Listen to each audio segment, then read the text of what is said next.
I'm sorry, I think last class got disrupted in between. So I will start again from impacts of human population and the environment. So what are the different impacts of human population on the environment? First is deforestation. So for deforestation can occur for space, for developing homes, for food resources from the forest, any or converting forest land into agricultural land, for energy, for burning wood, basically require or clearing the forest for the purpose of mining. So these are all the things that can happen due to deforestation, and this deforestation will eventually lead to loss in biodiversity. Or the next impact of human population is urbanization. What will urbanization cause? Urbanization will basically lead to development of concrete roads or concrete floors that will prevent from groundwater being recharged. So if your floor is made out of concrete or solid road instead of a loose soil, it will prevent groundwater recharge. So it definitely will deplete groundwater levels. Urbanization.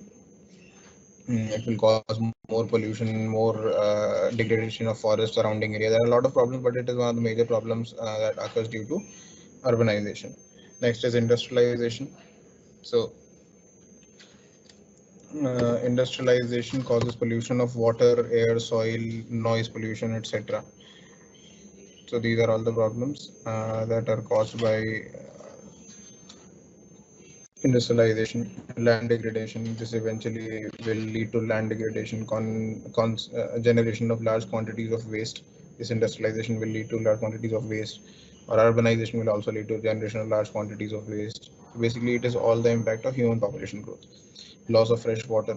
Both surface and groundwater will get depleted.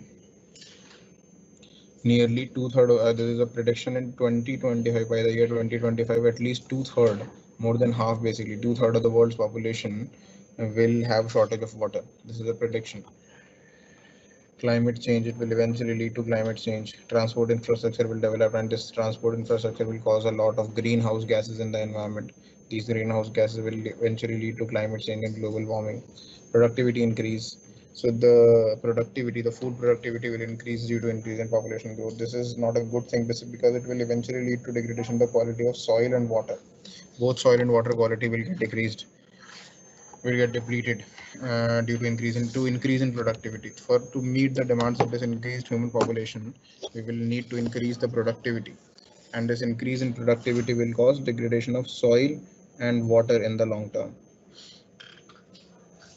So what are the different steps that we can take for the population control? So we can set up a minimum age for marriage. So people, when they get married at a certain age, they will be more wise to understand their responsibility towards the environment and for themselves as well. Currently, the age for women is 18, and for men it is 21. We can increase it even further, or even if we keep it right there, it is not bad. Even to there are still in certain villages where child marriage is being practiced. We need to reduce. We need to control that. Bring more stringent laws against it, and spread more public awareness. Second is better education. If the people are educated, they will understand their responsibility. They will understand what is good for them. There need to be more employment opportunities that will improve the lifestyle and income of the people. And with improved lifestyle, they will tend to have less children and undergo regular checkups and improve an overall family health. Family planning needs to become a part of the syllabus or a common practice in India. There need to be incentives to improve people. There need to be incentives provided to people who control the size of their families. For example, government need to provide certain scholarship for the children who for single child. The parents who decide to have a single child should be provided with certain scholarships or something to basically promote other people to do the same.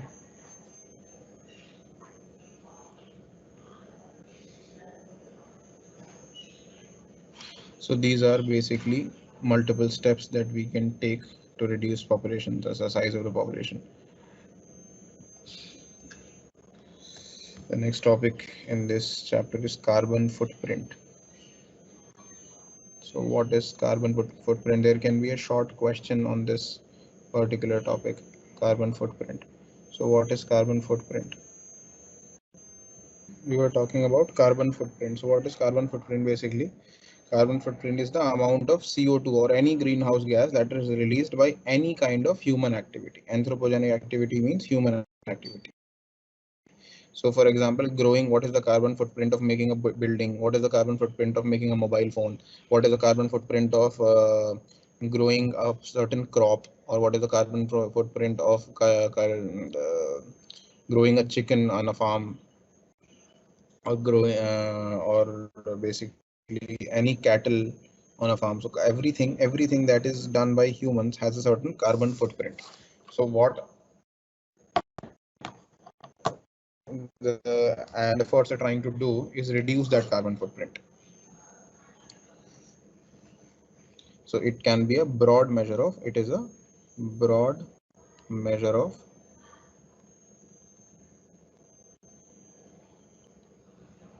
environmental impact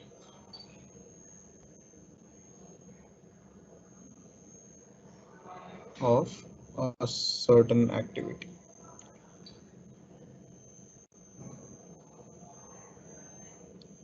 or basically any activity.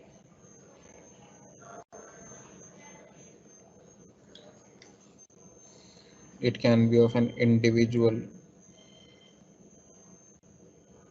a family, family's activity, an industry's activity, a country's activity, in fact, an entire country's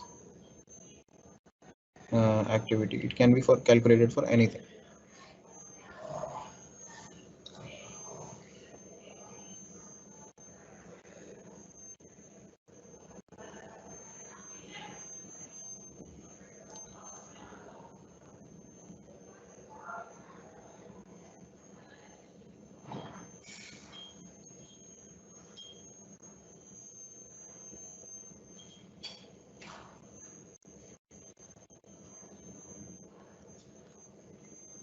There is a system that they have introduced called as the carbon credit system.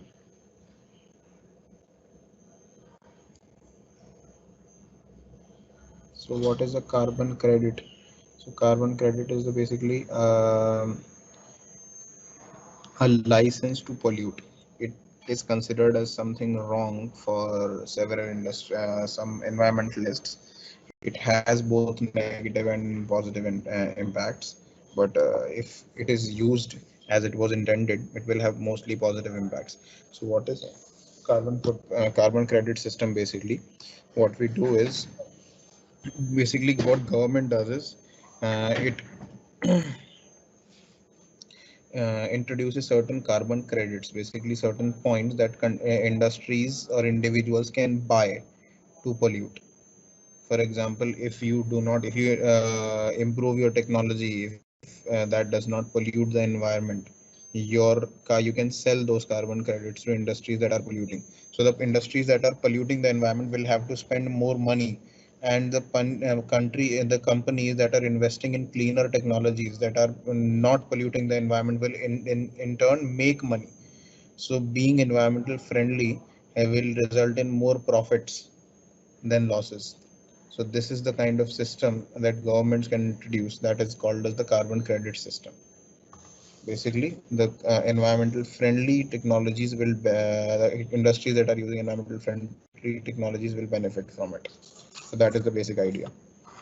For example, in industry A is polluting a large amount of carbon dioxide, so it will have to buy carbon credits from a company that is not producing it. If a company is producing less carbon dioxide, it will have carbon credits and it can sell its carbon credits to a company that are polluting the environment.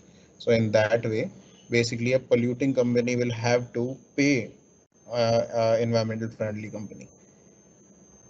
So that way, any company that is adopting environmental friendly technologies will benefit, and it will incentivize going a more environmental friendly.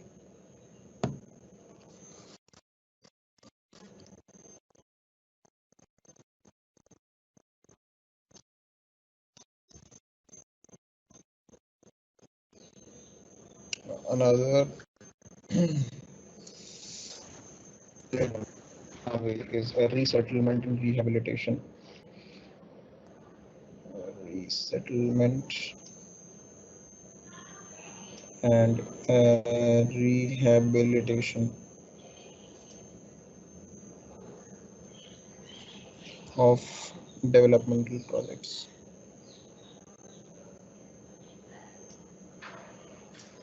Developmental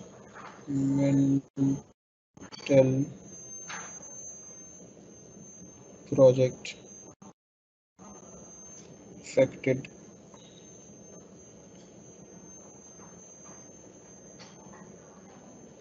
people and communities. So whenever a developmental project is carried out, for example, a dam is built, an agricultural land is created by cutting a forest, an industry is built in a certain area, a mining project is built in a certain area.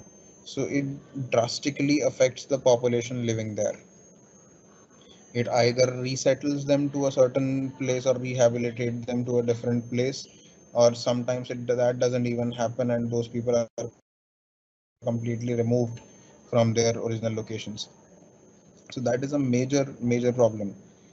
So how to address such problems, and what should be done to address such issues?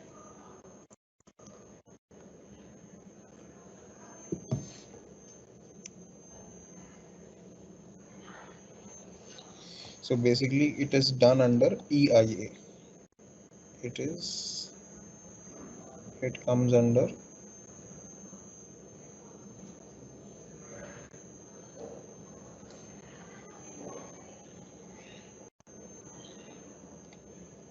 environmental impact assessment,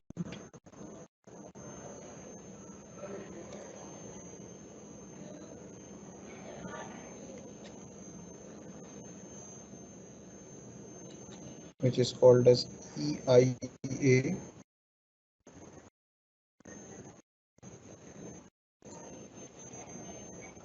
environmental management plan reports.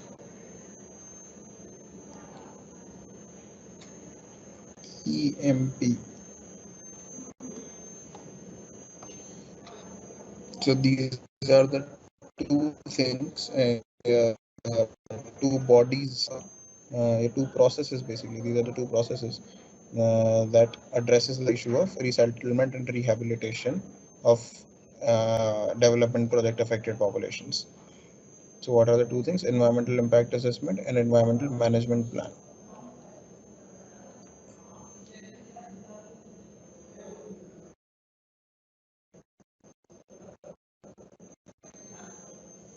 National policy for rehabilitation and resettlement. National policy for rehabilitation and resettlement, called as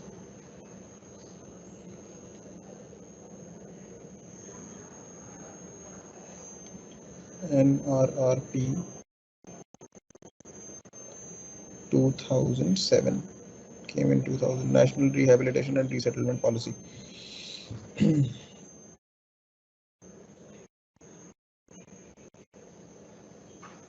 is implemented by state governments and the central government, depending on the location at which the project is being carried out. So basically, it mostly includes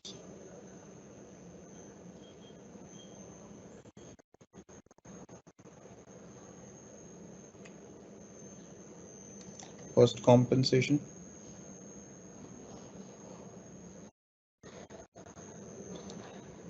a compensation in the form of money, cost of house, land, or any kind of other loss that has happened in the process of resettlement and rehabilitation. Second is physical rehabilitation.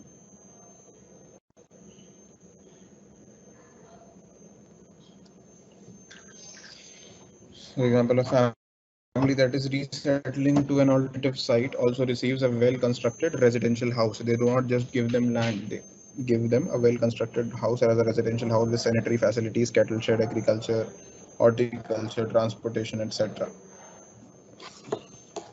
If a community is completely being disturbed, so they develop entire village development of village infrastructure. If, for example, an entire village is being rehabilitated or relocated, so they will have to build a village infrastructure. The government has to, I mean. And then economic rehabilitation is also, economic rehabilitation means they will have to provide them jobs. If they are removing them from their present location to a new location, they should also provide them jobs in that location. They cannot just give them a house in a different location and leave them like that. The EIA, basically, Environmental Impact Assessment and Environmental Management Planning Community, or National Rehabilitation Resettlement Policy. Under this policy, the people who are being rehabilitated or relocated should also be given economic rehabilitation.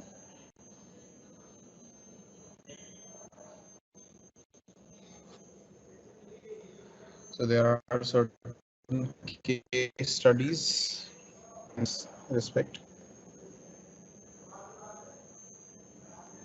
What are the different case studies that you have to do? First is Terry Dam project.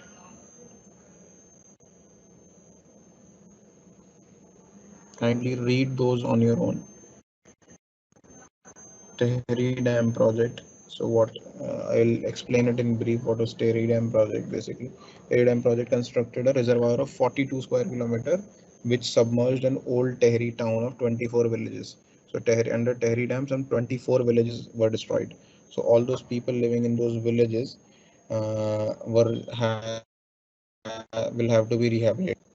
So in addition to those, 13 more villages were fully affected due to land acquisition and project infrastructure. So in total, there were around 37 villages that were impacted. For 24 were completely destroyed, and 13 villages were also affected by land. Some of their land was acquited by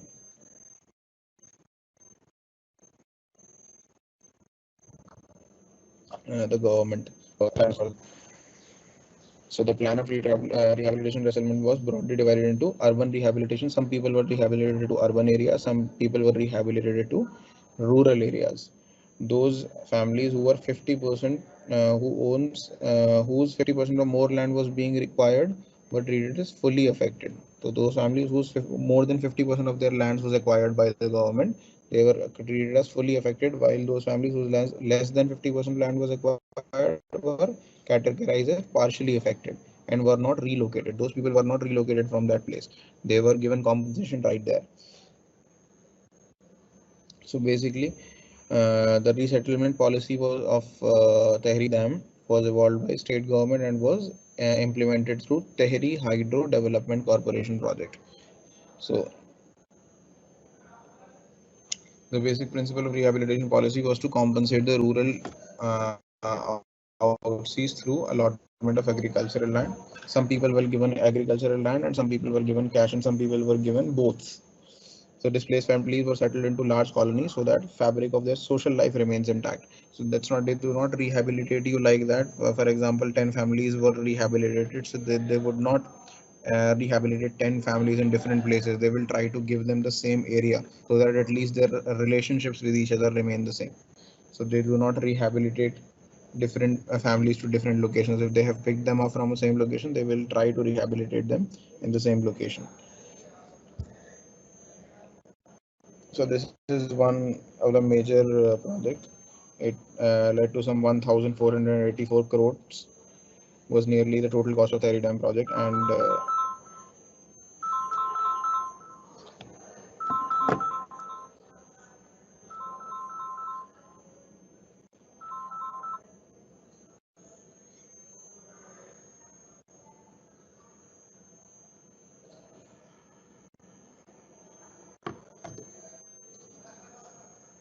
So this is one case study that you have to practice. The next and last chapter is environmental communication and public awareness.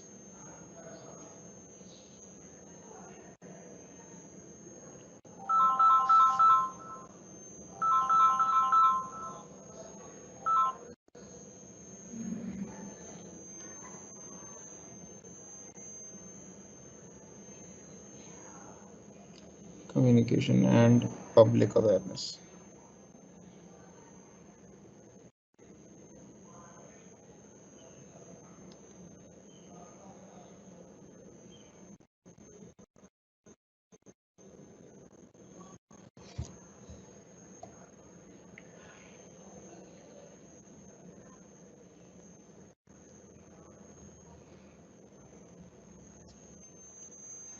So for any environmental campaign basically, effective communication is the key skill. Effective communication is the key to any environmental campaign.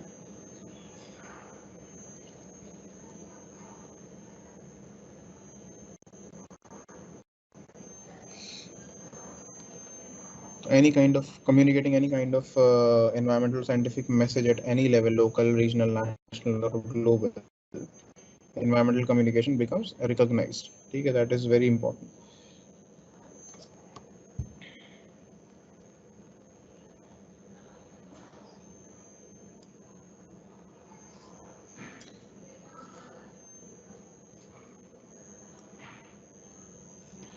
So it can be used to convince individuals, to convince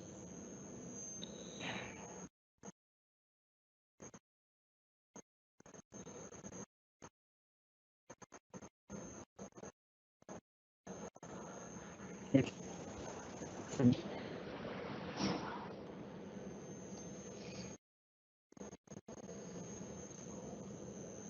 to take action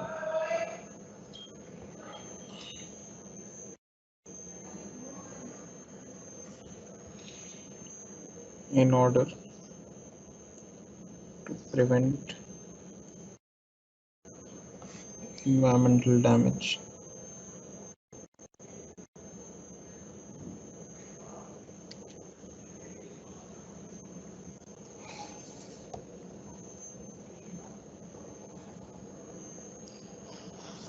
There are two major assumptions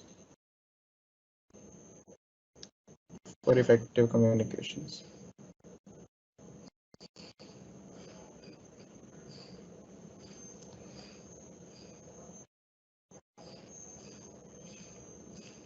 For effective communication.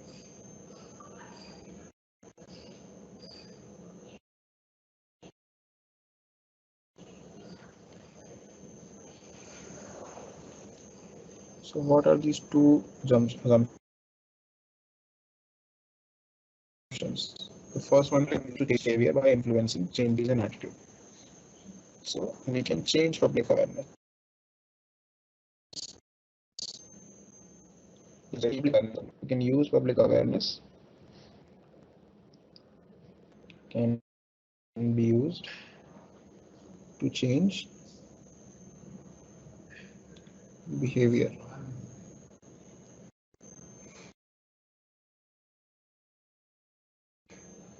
Influencing changes in attitude. We can change public behavior by using awareness. Second assumption is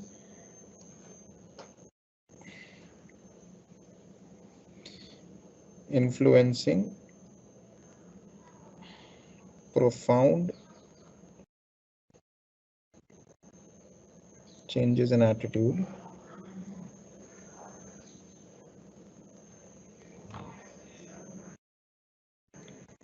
will require sustained, long-term efforts. So if you want them to learn something and keep it in their head in simple terms, you will have to repeat the thing again and again. You can't have a single class on sustainable development or sustainability and expect people to start following and change their attitude towards environment. It will have to be carrying out a seminar. Doing a seminar or doing a school campaign once in a year will not be enough. If you want the message to be profound, to have profound effects, to have to cause a change in the attitude or the behavior of people, you will require sustained long term efforts. Basically, a single seminar or a single environmental campaign cannot do any good. It will have very short lasting impacts. So that is the basic idea of environmental communication. First, a public awareness can change the attitude of people, and that public awareness doesn't have to be in the form of a single seminar or a single campaign. It has to be sustained regular long term efforts. So that is the basic idea of environmental communication.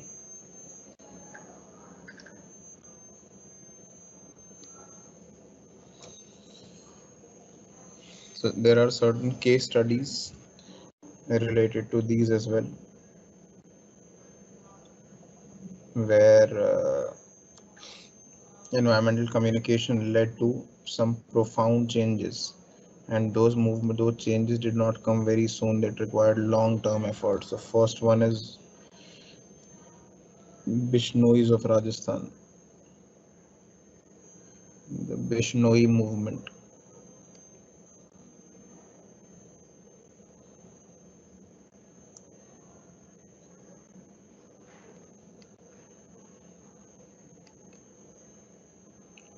So what was the Bishnoii movement? Initial preservationist of environment.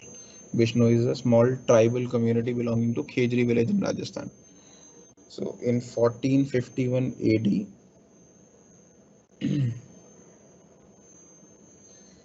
Guru Maharaj Jambaiji in his youth witnessed a severe drought in the region. The people cut down trees to feed the animals. The drought continued for a long time, and there was nothing to feed the animals but that died. He realized that if trees had been protected, then the impact of drought on animals and community would not have been so severe. So, as a protective moral scheme, he formulated 29 injunctions. This is how Bishnoi name came in the place. BIS means Bishnoi means 29 basically. This like so it basically implemented a ban on cutting trees. That is what Vishnuii movement was. Killing of any birds or animals. The community consistently implemented these, and their land was converted into lush green and dense forest. So this was a successful environmental communication movement, the Vishnuii movement of Rajasthan. So it occurred in 1451 AD. So basically, what they did was they put a ban on cutting trees or killing of animals or birds in the forest. So their land, which was completely destroyed due to drought, came back to life and became lush green again.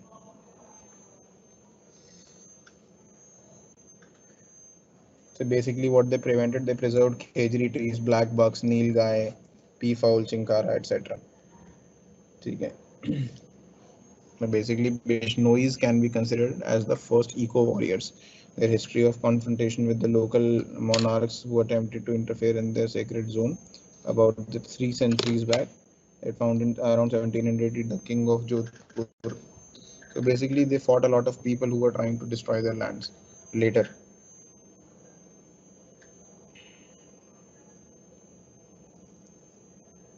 So even in 1930s, there were a lot of satyagraha movement that were carried out in that. There was Chipko Andolan that was a follow-up of this only.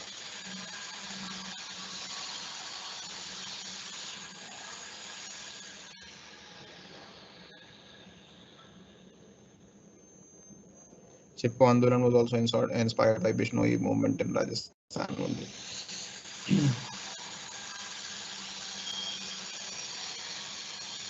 So Chipko movement began in nearly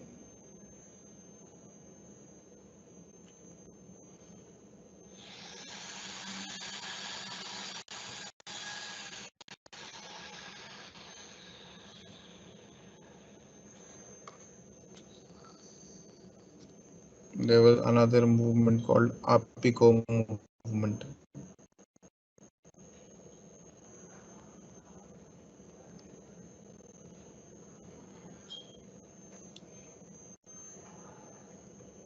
It was also inspired by Chipko movement, was evident in Uttarakhand. This occurred in Uttar Kannada region of the Karnataka. Sorry, not Uttarakhand, Uttar Kannada region of the Karnataka, situated in the Western Ghats, by starting Optical movement in 1983. This occurred in 1983, locally known as Apico Chawali. It can be said that Apico movement is the southern edition of Chipko movement. Basically, South India के अंदर जो हुआ था, चिपको movement की तरह से ही हुआ था ये. All these movements, Bishnoi, Up Chipko, Apico, were done to prevent forests. Silent Valley movement.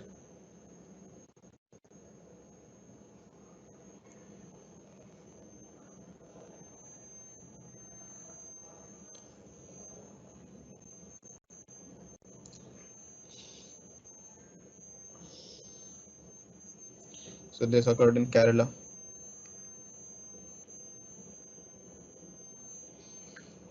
The densely forested valleys, highly deep and peaceful environments. So basically, it was done to prevent a hydropower project that was being built in that region.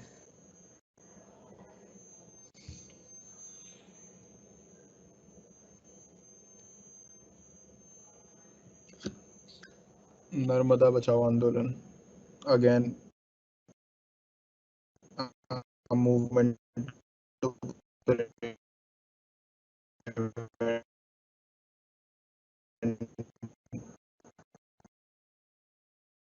building of dams on a forest. Narmada Bachao Andolan. Definitely read about these. There is nothing to teach in this, as I'm discussing these in detail, but you have to read about these, all these case studies. Every chapter I've told case studies about these case studies briefly, because these are the things that come in exam at most. So Narmada Bachao Andolan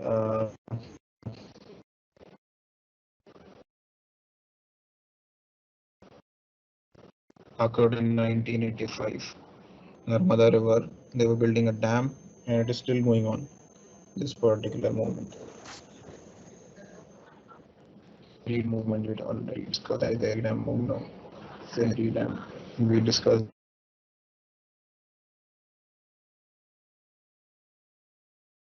it in this relocation topic. So 1972, again a hydropower project. All these three were hydropower project.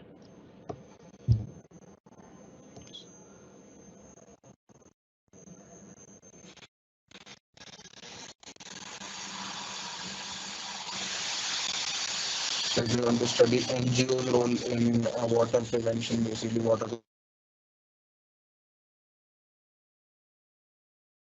conservation, there is Tarun Bharat Sangh. There is Tarun Bharat Sangh.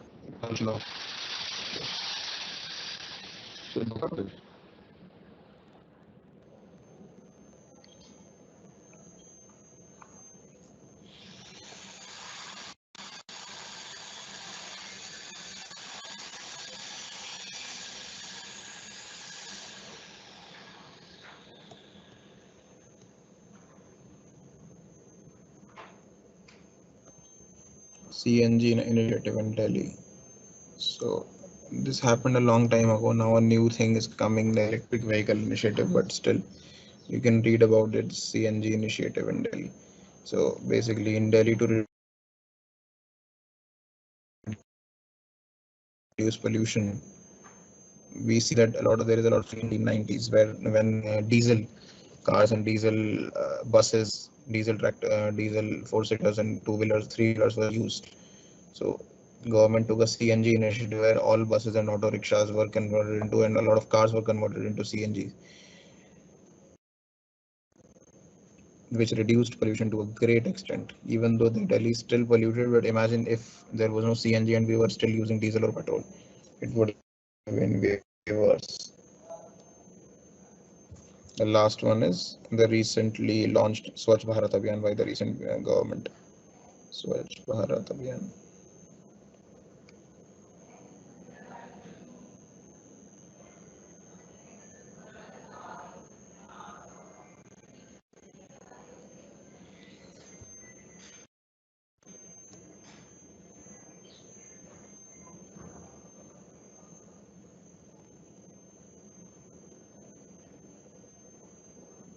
There are some campaigns by MOECC,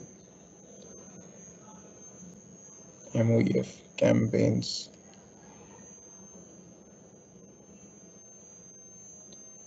by MOEF, Ministry of Environment and Forest. So what are the different campaigns that they're carrying out? National Environmental Awareness Campaign,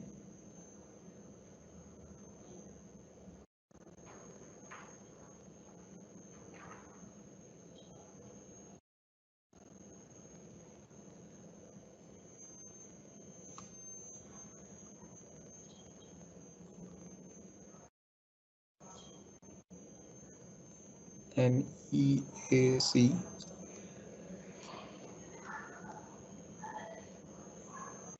National Green Corps,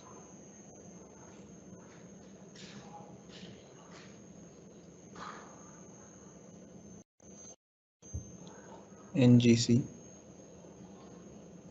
You might have seen NGC's boards several places in Delhi.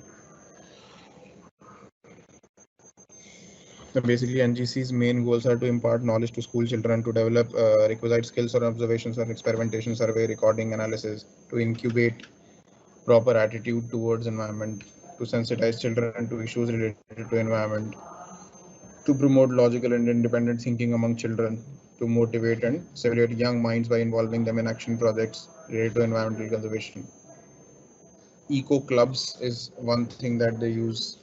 Eco clubs.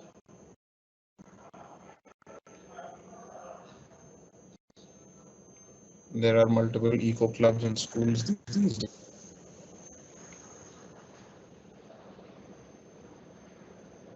So this is it. That is your syllabus. I think we have covered most of it. Last chapter is mostly reading. So I'll send you a PDF on various WhatsApp groups that have been created, or you can read it from.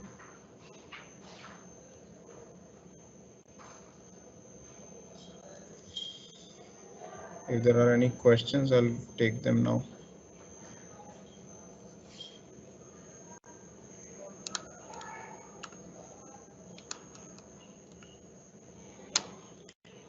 Yes, Aman, exactly. Government of Assam does that. But this is a very harsh step that you cannot have a government job if you have a single child. We need to incentivize, not punish people. That creates a negative impact. We need to provide basically incentives. For example, certain kind of scholarships to people. We should award people who are taking steps to control population. Do not punish the ones, because that creates a negative image in the eyes of people, and that is not good in the long term.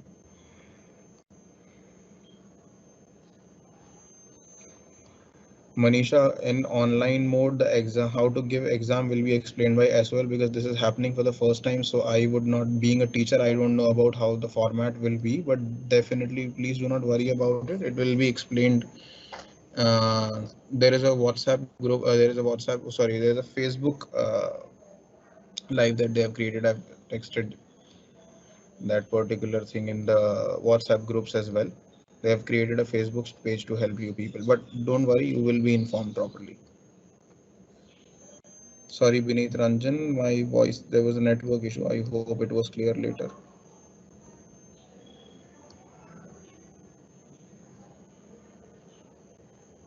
329, I was not audible. Am I audible now?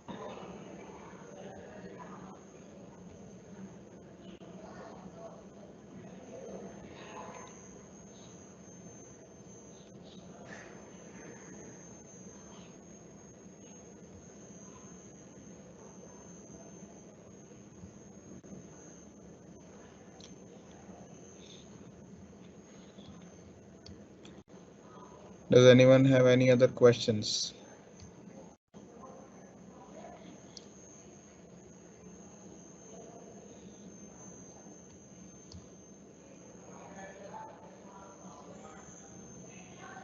Anika Sharma, you can send me a message on the Teams app only. I'll add you to the group. I'll send you a link to join the group.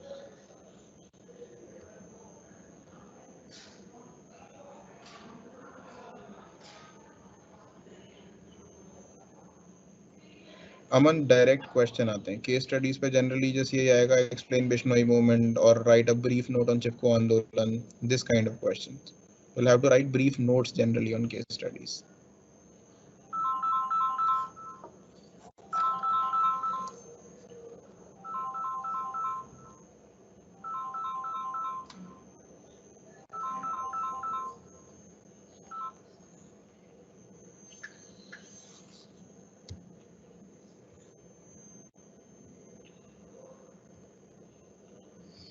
Anika, last year's you can check out last year's paper. I'll send those papers on question on the group as well.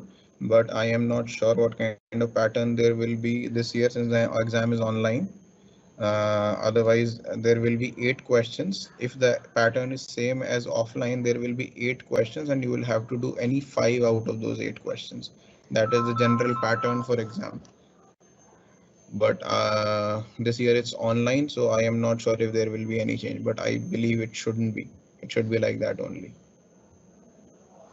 Yes, I will send the PPTs and both. I'll send you both. I mean notes of all 16 chapters today only. Today or by tomorrow at most.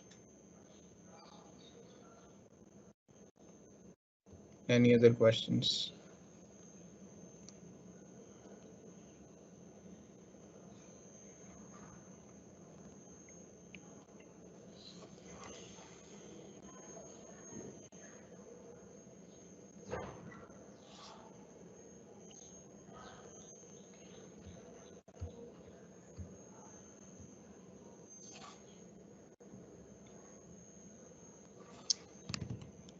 I think I'll end the class now. If you have any other questions, you can message me on the Teams app itself. The WhatsApp, I generally am not able to reply on the WhatsApp groups. I'll only share the information because there are a lot of messages. So if you have any question that is directed to me, send it on the Teams app itself. The WhatsApp groups are for you to share information among yourselves, students only. I am there on WhatsApp group, but I don't generally read those messages because there are a lot and I don't get enough time to do that. So I think that will be all for today. If you don't have any other question, if you don't have any other question, please send it to me on a personal chat. Thank you so much and good luck for your exams.